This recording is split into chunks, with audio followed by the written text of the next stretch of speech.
Welcome to the Mindful Love podcast. My name is Tabitha MacDonald. I am your host, and I am very excited to have the lovely Nichole Lancaster on the show today.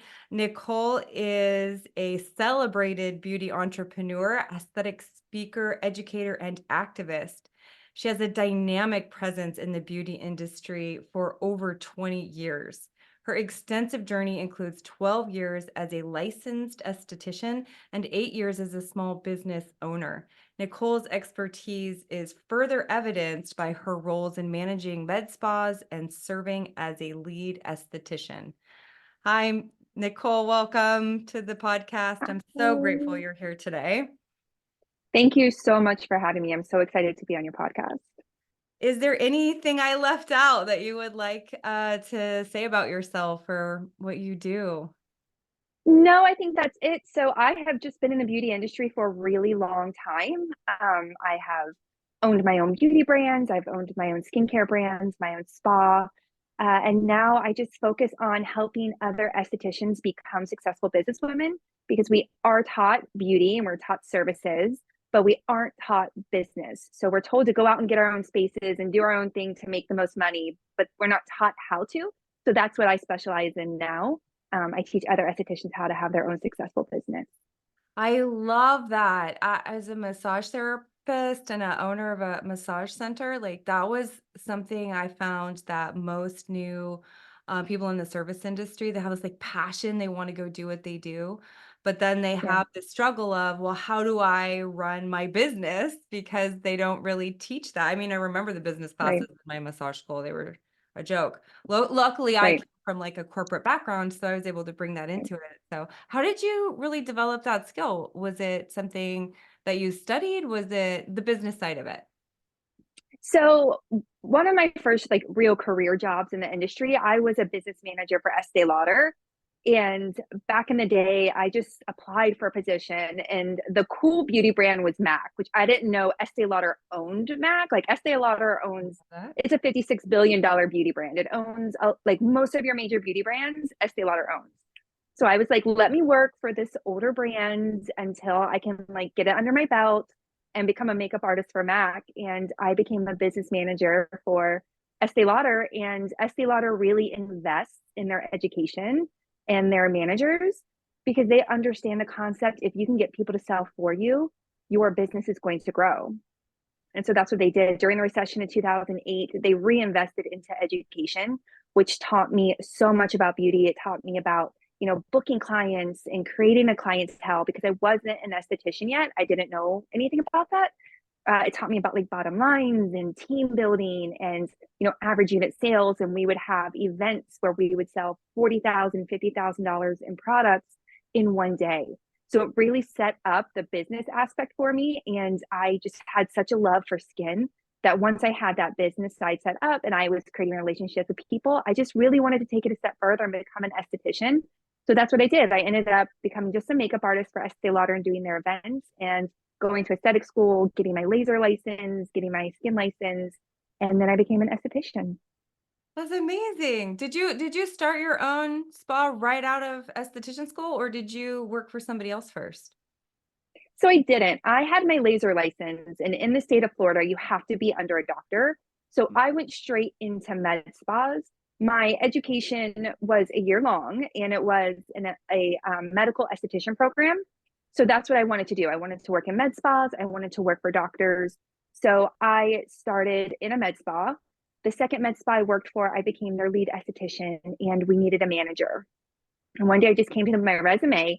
And this is my biggest piece of advice for anyone in the spa industry. When it comes to your resume, we can all list all these services that we do. I mean, you can list like deep tissue and Reiki and, all the massage. Estheticians can list microdermabrasions and, facials all we want, but we're small business owners. They want to see how you can make them money. So if you are a service provider in the spa industry, make sure you're putting any little sales goals, any little celebratory things like your client retention rate, your product sales, anything you can put on there to make it look like you can make someone money. So that's exactly what I did. I took my resume to the owners again and I said, hey, I know we have the manager position open. I'd love for like to be considered. So in my early 20s, I started managing medical spas. And That's then amazing. I just, thanks. Yeah. And then, so I got pregnant in 2016. I was a single mom and I needed to open up my own business. I need to have flexibility to be with my child and have my own space. And that's when I ended up going solo as an esthetician. I love your story. I'm feeling like now I know why we met at BBD because like it's so similar to my story. I opened Soma because I was getting a divorce and I needed to make money as a single mom and everyone was like, "Well, you're going to be poor now." And I'm like, "I am not going to be poor." And so I started Right. Soma and it was that drive of like being a single mom and wanting my kids to have a Right. better life and also have flexibility. I love that you teach women how to do that. I'm guessing it's mostly women that you work with, or I could be wrong. It is mostly women. So I'm a little bit of a feminist. And just the fact that I have had so many struggles as a woman and as a young woman in leadership roles, I'm even written off by older women. Even as a manager at a young age, I was managing women in their 40s, 50s, 60s who didn't necessarily take me seriously or who had licenses like, ARMPs, so higher level licenses than mine, who just didn't necessarily take me seriously. So I think it's very important for women just to have the opportunities and women to just be educated in business because nothing bad happens when women make more money and we aren't necessarily taught it or taken quite as serious. So my feminism is kind of in the way of like success for women. So yes, I mostly teach women. Not that I count men out or say no, I won't help men. It's just that's what happens to be my clientele and my students are primarily women. I love you so much more right now. Like I swear, I feel like we're kindred spirits. That was my mission at Soma was I want to provide outstanding customer care and also help single moms learn that they can make money too doing what they love. Like I love it Yeah, because that I think is a real like it's a driving force. Like it gets you through the bad days, right? When your yeah. mission is bigger than you. I think like that's what always been for me. But I love that. And I feel like sometimes I'm even like, we all struggle, especially if you own your own business with imposter syndrome. And I've had days where I just like haven't felt like I was being successful. And I've had women send me messages or just conversations. They're like, wow, you're such an inspiration. And I like pause for a moment and I think in my head, like, girl, you are. Like, why are you even allowing these imposter syndrome thoughts? Like, people find you inspirational because you are, you've gone from nothing and created something and you're empowering other women to do the same. So I That's love it. awesome. I love that. Oh my gosh. And we do need women lifting other women up. Like that's what our world Yes, needs right now. Because just like you said, absolutely. sometimes the other generations grew up in a different era where there wasn't as many Yeah, opportunities. So they learned to stomp on each other for the like scraps that were available in leadership. And so the more women we have lifting each other up and supporting each other in their growth, the better of a world we're going to have because million everybody percent. wins. You're right. Everybody wins. And it's just a cultural shift that we have to make as a Exactly. society. Um, Exactly. I'm such a girl's girl that, there's no mean girls here. Because why? Life's so hard already. Why do we need to be mean to each other? We're not going to gatekeep anything. Like, let's all just be successful together. It's great. a culture where we're all successful is so much more empowering. And that is like a Yeah, big passion of mine is empowering women to realize what they're capable of when they get out of their own way. And I love talking to other people who I feel love very that. passionate about that as well. So, all right. So let's look at heartbreak because heartbreak is something that I talk a lot about. And it's not Yeah, just being dumped or losing a relationship. I think heartbreak is bigger than that. So yeah. what heartbreak has impacted your life that you can think of like a big heartbreak, and it could be any kind of disappointment or something where you were like, oh, it broke my heart. Yeah. So I think when I was younger, you get in that romantic heartbreak where you feel like your body is just going to stop working. I feel like we've all had those Yeah. experiences. I would say my last romantic heartbreak, what got me out of it was probably yoga. I am an anxiety girl. And if I sat there, thinking about every little thing, I would have drove myself crazy. So having those moments of disconnecting my mind, focusing on my breath, I think that really helped calm any anxieties. And I have to say, like, 1,000,000%, when I was young, that was my best. I was like, wow, I got over him quick. Like, good for you, girl. That didn't hurt quite as bad as it had in the past. So I think that was a really big growing point for me. I would say in business, um, the business heartbreak to me feels different. Mhm. It's not that where you feel like you can't breathe, you can't eat, you can't sleep, which I feel like all of us have gone through in romantic. It was kind of just changing of an air. So I have been a small business owner for 8 years. I've been doing services or managing some type of spa presence for 12. And in that time, you really build up a clientele. And November of 2023, so last year, I ended up stopping my services and not seeing clients anymore. And there were quite a few reasons for it. But you create such a big relationship with these people, they feel like your friend. Yeah. They feel, you know all their intimate secrets. They know a lot of mine. I see them on an every 2 week basis. It's an energetic exchange because I'm touching them, I'm talking to them. They're doing the same with me. So that I think was hard for me. I was extremely excited because I'm sure, as you know, as a service provider, it's hard on your body to do it for so long. And I Absolutely. was booked back to back from morning to evening. I didn't have time for lunches. I had narrowed myself down to like 3 days, I think 3 or 4 days, and just really packed clients in. It was very, very hard on my body. So I was excited to be able to take that time. I was excited for new change and to be able to focus on my mentorship and all the estheticians I would help be successful. A big piece of me that I have worked on and that I have learned to work on, and I think we've talked about this before, is that when I try to please everyone else, I end up letting myself down. Yeah. And so I knew when I had stopped doing services, that was one of my biggest anxieties because it was going into holiday season. And I knew they had parties, I knew they had events, but I also knew I wanted to spend the holiday season with my child.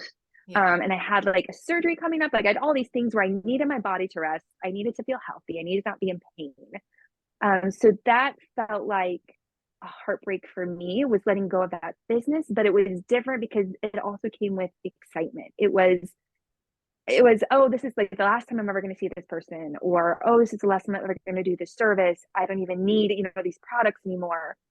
But it was weird. It was like an excitement on the end of it as well. So I wasn't quite as distraught as like a romantic heartbreak in the past. Um, but it was kind of exciting. I just kind of, the way I got through it was just telling myself that, like, the reasons I'm doing it. I kept going over the reasons why I was doing it in my head. And I kept reminding myself that every year I tell myself I'm going to stop doing as many services, or I'm going to focus on me and feel better. And every year I don't. And every year my body hurts more. My time is less with my child. Like every year it just gets more of what I didn't have a passion for anymore. So whenever I would start to feel sad or like, oh no, like, can I bring that email back and be like, hey guys, just kidding. See you Saturday for your appointment. I mean, I know I can't, but every time I had that feeling, it was just reminding myself of my reasons why and my bigger goal in life, and how that service and that aspect of my business and that brand that I owned no longer served the bigger goal purpose. It took time away from my goals that I was working towards versus helping me achieve those goals. I love that you just said that because that is something I struggle with so often because I have my brick and Yeah. mortar, but I'm building my online business. And I do Yeah. feel like I straddle two worlds with that. And it is heartbreaking Yeah. because there's this sense of duty to the people that you've been serving, and then also duty to Yeah. the people that you are going to serve, right? Yeah. A big heartbreak, and it's also something you built. And so letting Yeah. it go, that's hard. And when you've done it for so many years, there's an income, right? There's a really good stream of income that you have to be brave enough to say, all right, like this is okay. I can do this. I want to do it. I've been saying for years that I will do it, but I haven't let go because this is my income. I'm scared of the future.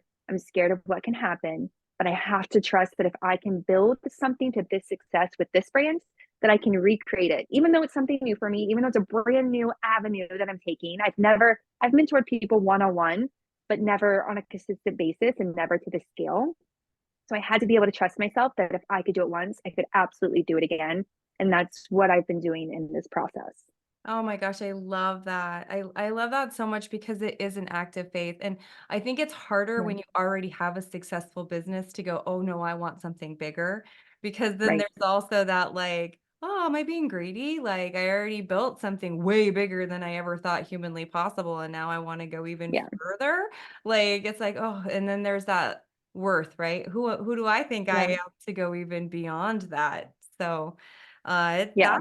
that's a challenge, I think, for a lot of, female entrepreneurs especially. So Well, I think we've talked about this before too. I don't allow myself to have those thoughts anymore about like, oh, who am I? What will people think? I say this all the time. And the first time we met, I said this in our group setting. Nobody can say anything to me that I haven't said to myself. I have been a uh, horrible, horrible friend to myself. I've called myself dumb, fat, unworthy. Like whatever we can say, whatever nasty, mean things somebody could say about somebody, I've said to myself. And I'm sure a lot of women have. So mhm. at this point in my life, as I'm building this new brand, I don't care. Like you can't say crap to me because I've already said it to myself probably 500 times. So your opinion of me, it's invalid because like I've already said it, and my opinion is so much more value to me than yours. Like you can't really say anything to phase me anymore because I've said it to myself so many times over the years. You just can't say it to me anymore. And I think that's the mindset I get in now when I go to do something. I no longer think, what are people going to say? Because I've had so much more success when I didn't care. And I So just let me keep ask reverting you back a to that. question. This is the burning question in my head, and probably a lot of people's heads, because I work with a lot of people who have that mean girl in their head. And Yeah, I don't really have her as much anymore. Sometimes she sneaks in when right, I'm not paying attention. right. How did you bridge? How did you get over to the like nice friend group in your head instead of the group of mean girls that used to live there? It took a lot of self love and a lot of work. Growing up, I was bullied. I have hips, I have thighs, and people in the 90s, we know like the standard of beauty was stick thin, it was blonde, it was not the type of woman that I am. So I was bullied a lot growing up. I have a daughter now, and I'll be damned if she's going to have the same exact conversations with herself that I have had with myself. So I think raising a child and trying not to give her the same exact narrative that I gave to myself, I think has been a big help. So Yeah. what I do is I will look in the mirror and I will say to myself, and this is me also kind of like baiting her so she thinks I'm really cool and cute, but I'll be like, girl, you look good today.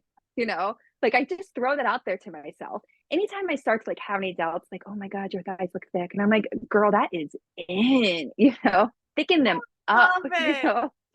I need my to daughter will walk record by you and and be put like, you in my head all day. I my love daughter will walk it. by and be like, Mommy, your booty looks thick. I'm like, yes, it does. Thank you, girl. I Because love it is. Life it. is just so hard. Why do we have to be so hard on ourselves? So I think if you can find anything little, trick yourself, lie to yourself. You hate your teeth. Just look at your teeth and be like, oh my God, those are some great teeth. And eventually you're going to love your teeth, right? Because we're changing the narrative in our head. And that's just my secret. That's just what I do. I'm like, you're smart. You can do this. And I lie to myself. I lie to myself when I don't believe it, but apparently my subconscious knows that it's true. So I just had started telling myself these things and I just really learned to love and trust myself. I love that you said that you lie to yourself because all beliefs are lies, even the ones that you're I not love that. capable. We get to choose the lie that we believe, and that's Yeah. that's the end of it. Like, we just get to choose. We get to choose to believe that we're not smart enough, or that Yeah. we get to choose to believe that we're smart enough and more smart than we've ever given ourselves credit for. So, I love that Right. example, especially because like the word lie is built into belief. Like, our beliefs are actually built on lies, and we can choose I love that. whatever one we want. It's our choice. I love that. I love that example. Okay. So if you have a bad day, like, because we all have bad days, what gets you through those days where you're kind of like, oh, I don't want to do this today? I think it depends on my level of bad day. We've all had those bad days where nothing goes right. And I have now taught myself that instead of everything being um, just soul crushing, world crushing, like, the world's going to end because everything's going wrong today. I have just taught myself. And again, this is just me trying to reprogram my own brain in my own crazy way. But when something wrong happens or I have a bad day and it seems like a series of wrong things, I'm like, well, of course it is. Like, I'm having a bad day. Why would this go right? It's just another hard thing. Mhm. And I try to just thought process through it. I try to just allow myself to have that hard experience. If it's a really, really, really hard day, sometimes I'm like, you know what? I'll try again tomorrow. I'm going to binge Netflix right now. I'm going to sit on the couch. I may have a glass of wine and heat up a frozen pizza, and we'll just life again tomorrow. But that's generally how I do it. I generally just am not shocked. I'm not like, damn it, I have a flat tire now. I'm just like, well, it's that day. Like, if it's going to happen, it's definitely today that it's going to happen. So, and then Mhm. I try to celebrate any little win. So if there's something that happened, I'm trying to find the good in it to Yeah. celebrate that. So I'm not just catching all the bad stuff. I'm like, oh, that's a great win. Like, somebody signed up for my membership today. Like, the sky was falling earlier. Somebody signed up for my membership. It's probably going to fall again later on, but at least there was one great thing that happened in the Mhm. middle of the chaos. But I give myself grace. I give myself, and I'm not shaming myself. I'm not bashing myself for sitting on the couch doing nothing. I give myself some grace and I just allow myself to feel it and, rest, Oh, physically I rest. love that. We do, as a society, do not allow ourselves to rest, and rest is Mm-mm. so important. Actually, when I'm having a bad day, think of you now, and I'm like, it's a Netflix night. Nichole said it was Yeah, okay. It's Netflix night. so funny. Well, I mean, again, 80s and 90s, our parents are boomers. Well, I know mine is. I don't know if yours are, but it was the work, right? It was work, work, work, 9 to 5. Oh I'm a yeah. small business owner, so I can work, until 2 o'clock in the morning on my laptop. It doesn't have to be a sequence of hours. I don't have to just run myself ragged and not Right. give myself time to rest. And that's something I had to work on because I felt like I was lazy doing nothing. And I'm like, girl, this is self care. Like, you're going to crash if you don't. And so now I just see myself when I give myself that grace and that time to do nothing. I'm like, you're resting your body and it's self care. Enjoy watching Undercover Absolutely. Billionaire. That's what we're I on. would turn it into I'm researching. That's why I'm watching. Yeah, I'm research. I always have to so justify it. funny. It's so bad. I'm like always working in my mind. Okay, love that. Okay, so what would you tell your younger self now if you could give her words of hope and inspiration? Mhm. Um, I don't necessarily know. Think about I want to actually think about the girl that was being bullied because my daughter was bullied, I was bullied. Bullying almost destroyed her life, it almost destroyed my life. Like Yeah. any younger girls here that have been bullied, I would just love like for me, I want to go back and say, "Oh my God, you just wait. You have no I like I was called Big Mac, I was called a giraffe, I had rocks thrown at me. I just want to like Oh go my sit God. at the bus stop and hold her and be like, "You have no idea how amazing you're gonna turn out." Like it's all gonna be People okay. are so nasty. They can be. Yeah, it's really yeah. But, like, so what would you go back and tell your younger self, like, the one who was being bullied now? Like I don't necessarily think that I would tell her anything about me in the future. uh-huh. What I tell girls now is that none of it matters. Yeah. None of it matters. Their opinion doesn't matter. High school doesn't matter. Middle school doesn't matter. Like, people suck sometimes, and they suck because they have their own things going on. And it's not fair to you, but they project onto you. But none of it matters. Who cares? Who cares? Like, I did this really fun thing one time where I took the yearbook and looked up all the popular kids on the arrest records website. And I want to say like 70% of them had been arrested. And that just made me feel amazing in life. Aw, I So, love yeah. that. So, as an Oh adult, I my was doing god. quite better.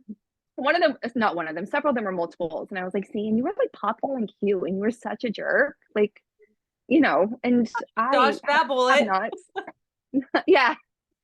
So I think that's what I would say. It's just like none of it matters. Just Yeah. do you make your friendships, but make friendships with people who make you feel good. And I Yeah. mean, my daughter's in second grade and the mean girl thing already starts.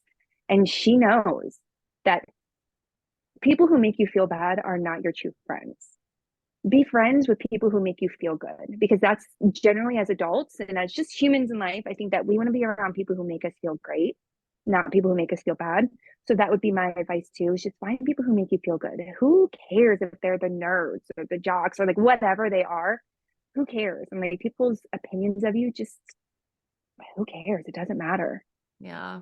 It's so interesting having raised a teenage daughter. It's so much harder when they're in Yeah, it because they care. And it's like, I I know like, know. right now you think it's the end of the world. I promise you it's not. Like, and it's like really holding them through it and um not making them feel bad about their experience, and it was a really Yeah, interesting to walk my daughter through it, because we had to pull her out of high school, the bullying was so bad, and so, to walk her through that, I was like, "Oh, man, this is taking a whole new level of strength as a mom because I'm telling you it's not gonna matter in the future, but it matters right now, like, how do I work yeah. you through it in a way that, like, is empowering later in life?"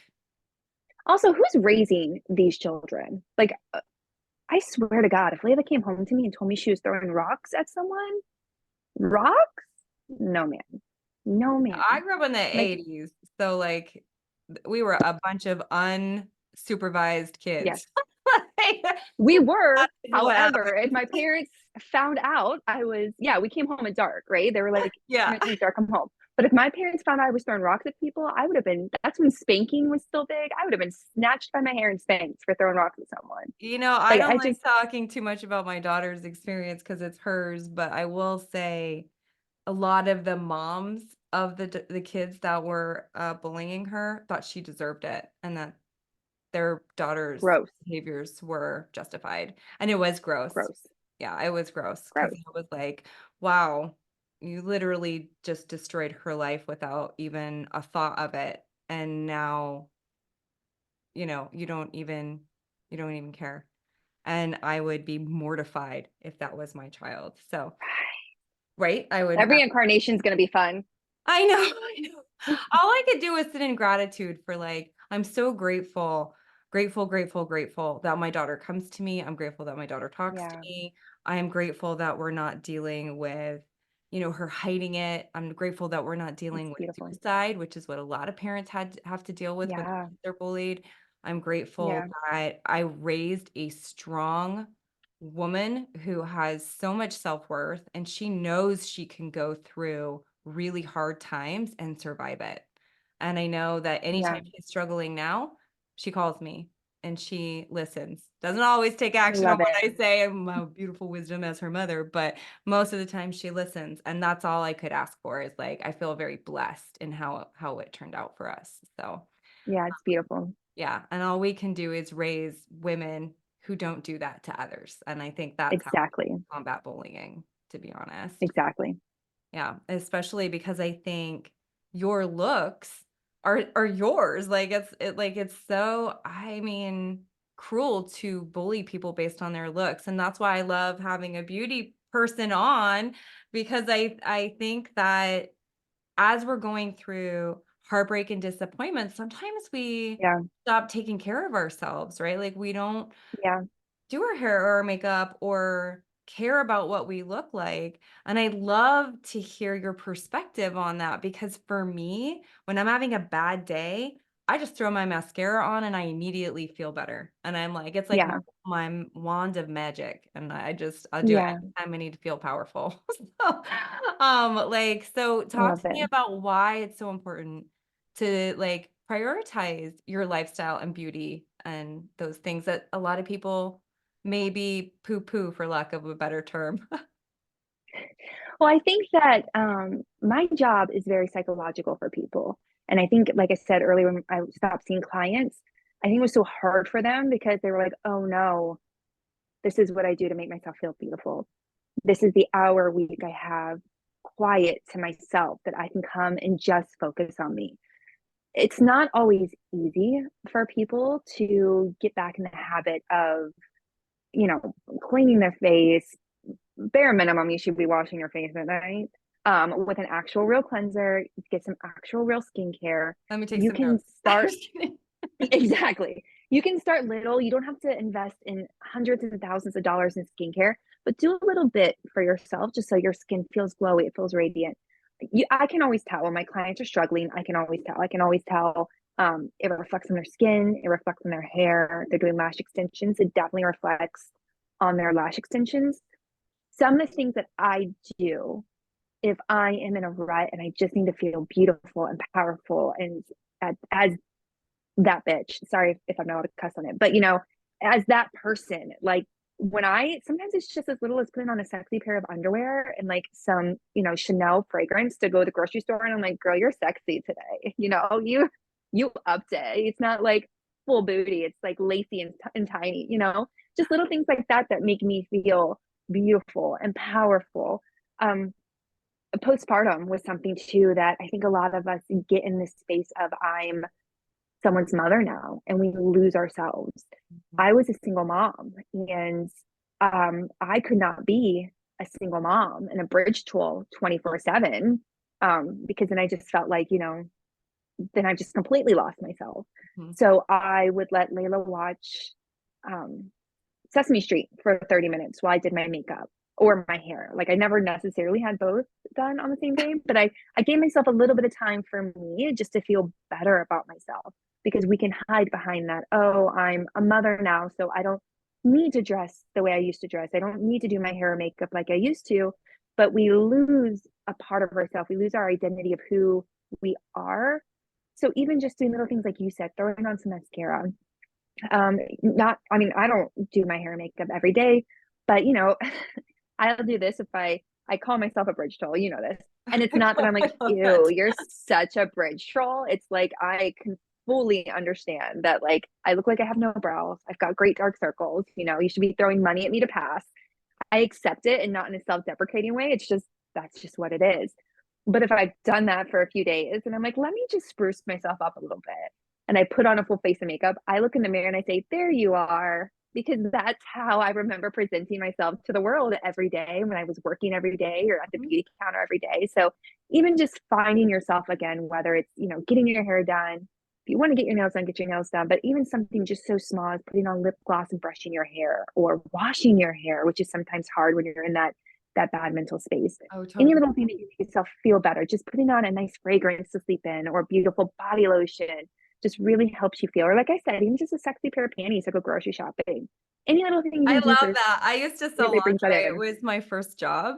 And I remember Yeah. my first day on the job, I was like, I'm gonna nail this job because I'm an avid believer that what you wear underneath your clothing matters. Yeah. If you've got Yes. holy gross underwear on, there's every time you go to the bathroom, you're gonna feel like you're not worthy, right? So like throw out the gross underwear and go invest in some new ones. It's worth What it. was that thing from Greece when the girl's like, I can't dye my mother's underwear? That's what I always think of now. Like, oh my God, what if I get in a car accident today? I am not wearing cute underwear, but Oh my God, that whenever was you're feeling like bad. one of the best lessons I learned from my friend Sadie in high school. She's like, Tabitha, you have to make sure that you have cute brown underwear on. What if we're in a car accident and a hot fireman cuts your clothes off and finds these gross underwear? No, like, and that was like what changed my whole perspective forever. So I'll be forever So grateful to funny. Sadie for that lifelong So advice. But yeah, funny. it's very true. Okay, so let me see here. Let's think about synchronicities. I love synchronicities and I love when I follow my synchronicities and they're like, yeah, that was something, that was my intuition calling, that was me in alignment.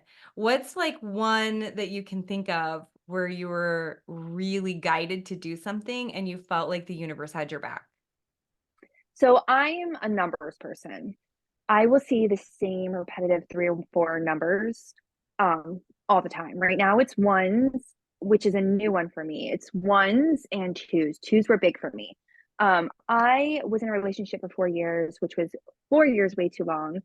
But right after I had my daughter, she was about a year, and I met this person, and I was living at home. I had this fresh baby, and I didn't fully love myself at that point because I was in this totally new situation. I was just starting my spa, so I wasn't making a lot of money. So I think subconsciously I didn't feel worthy. So I met this person who on paper was successful, handsome, seemed like a great person, played it for a very long time.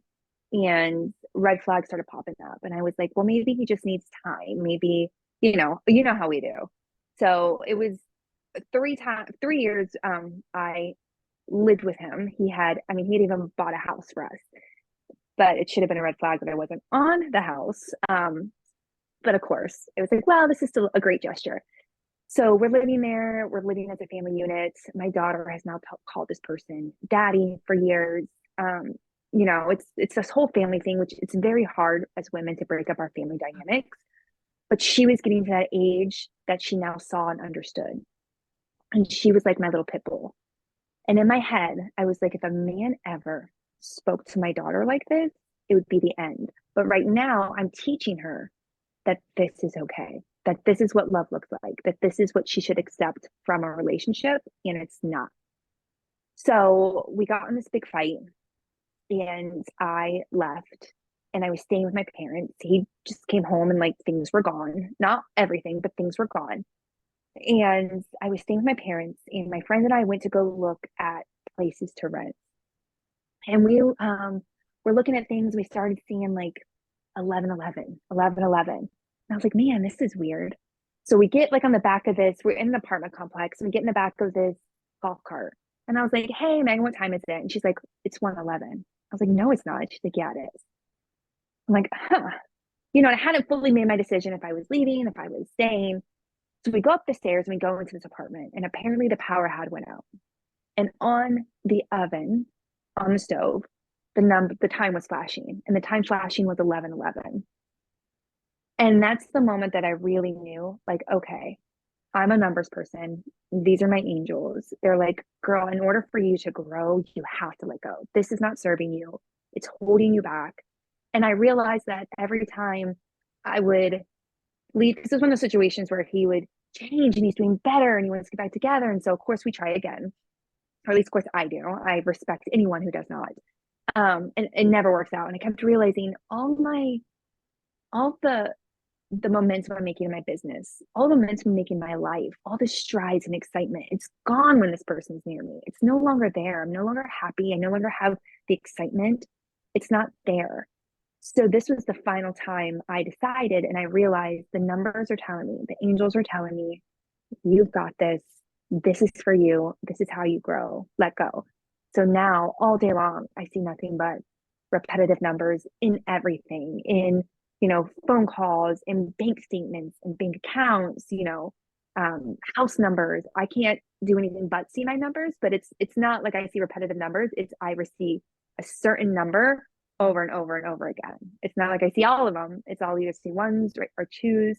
Right now it's the ones, which is weird. It seems like however I change in life, my numbers change with me too. And I always just smile. If like I'm having a hard day, I'll smile and be like, this is it. You're doing what you're supposed to do. Your angels are saying go for it. And that's just kind of how I follow it now. I don't know.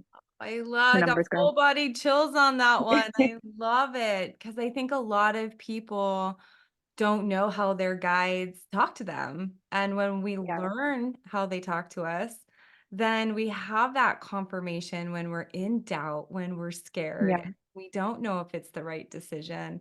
And I love that. And I'm a numbers person too. I see 222 all the time for healthy relationships, which is what we saw when I met you. And then Yay. I see 111 a lot, 1111. I think a lot of people have their number system in place, and I love it. Like I love that you can see that, and then you know to trust it and act on it even though there's Exactly. self-doubt, right? There's like, oh, is this the right choice? Or and that's just kind of a nudge from the other side going, hey, you're protected and safe, and everything is always happening for you, not to you.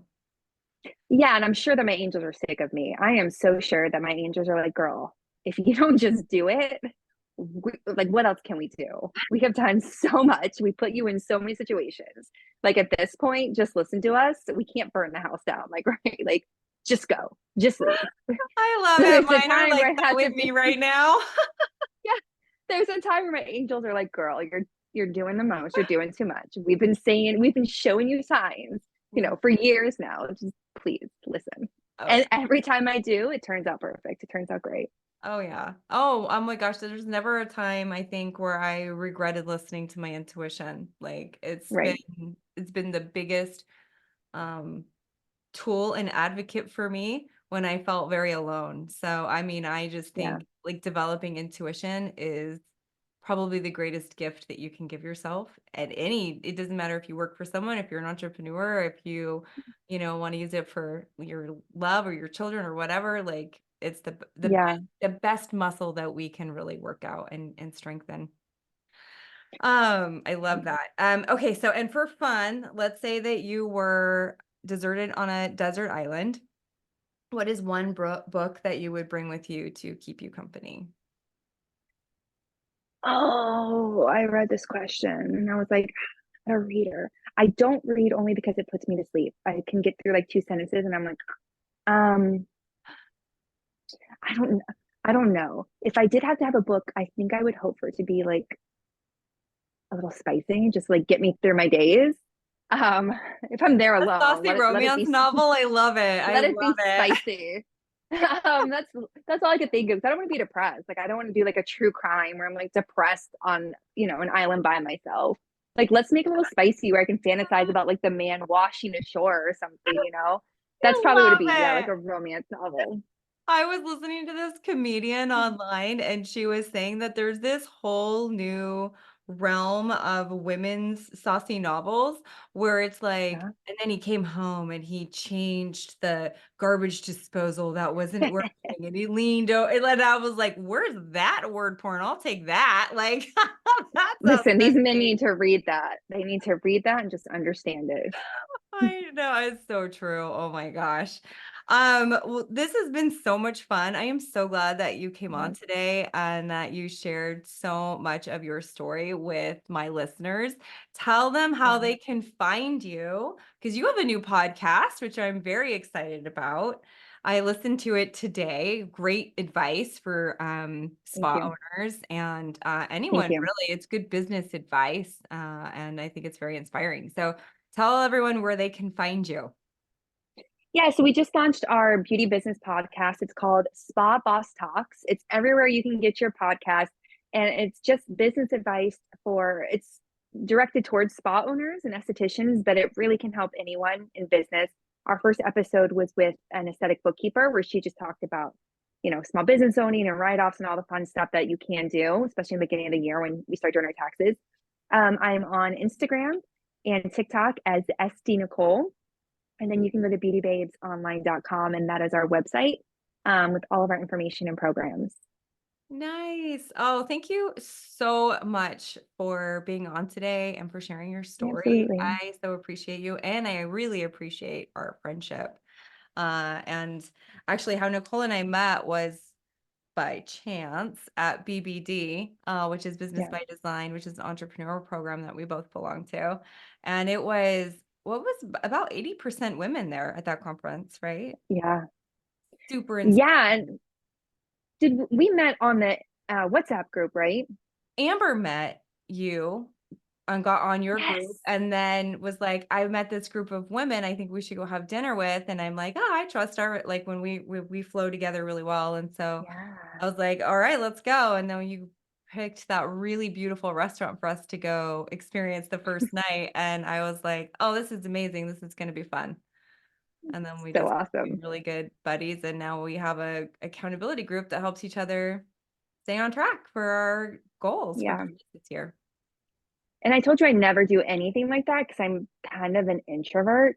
But I knew I didn't want to go there, and I knew I alone. Like I didn't want to go there. I didn't want to just keep going up to my hotel room, not talking to anyone or being quiet.